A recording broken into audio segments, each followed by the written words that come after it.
Welcome to day 11 Startup Step by Step, the story of my startup from day 0 to infinity. So I have been talking to few of my friends since last few days to consider them as co-founders and see if they will be willing to joining me. So yesterday I had some serious conversations about the roles and the equity split and what is expected of each other. And based on those conversations, I want to share some thoughts. First of all, I believe that we should do the equity conversation as quickly as possible. Even if that conversation doesn't conclude, it at least gets the conversation started and sets the expectations. Second, I want to say is that these conversations are inherently hard and emotional. It can bring out issues, or you may say some things which may sound hurtful, or your partners can say something similarly. And it is your responsibility as a founder to set always the right tone if you're looking for an outcome. Now, third is very tricky for most of the starting founders because they have been passionate about startups since a long time. As for myself, they have probably done already one or two startups and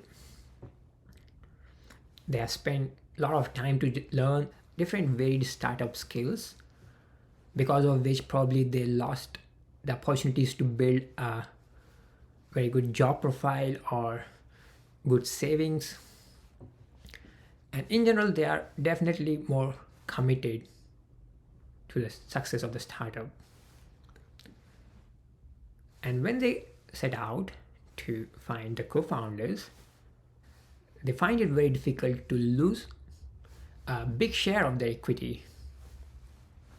But looking at the point of view of the co-founders who are coming, even though they probably do not have that same passion to begin with, and probably they are of course joining late, but at the same time for them to feel like they're owners of the company, the co-owners of the company, they also need to hold a considerable equity, because they will be telling their friends, their family, their friends and family will be asking them questions. They will probably be leaving their jobs, and leaving any fixed income source is a big step for anyone. So what I'm saying is that the stakes are high at both sides, and it is not at all easy to come up with the right numbers that feels right to everyone. On the closing, I want to say is that you as a starting founder, you have the responsibility to make your startup succeed.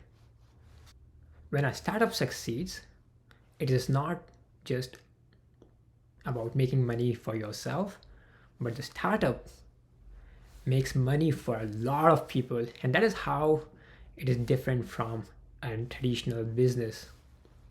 So we have to be fine with the idea of making a lot of money for others while in the process of making money for ourselves.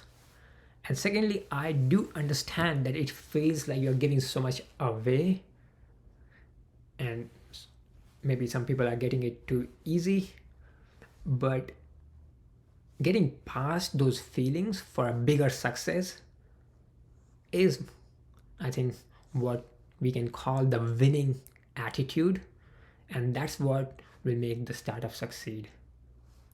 So we may do bad in a few deals here or there, but the important thing is that these deals should go through and we finally win big on the payday.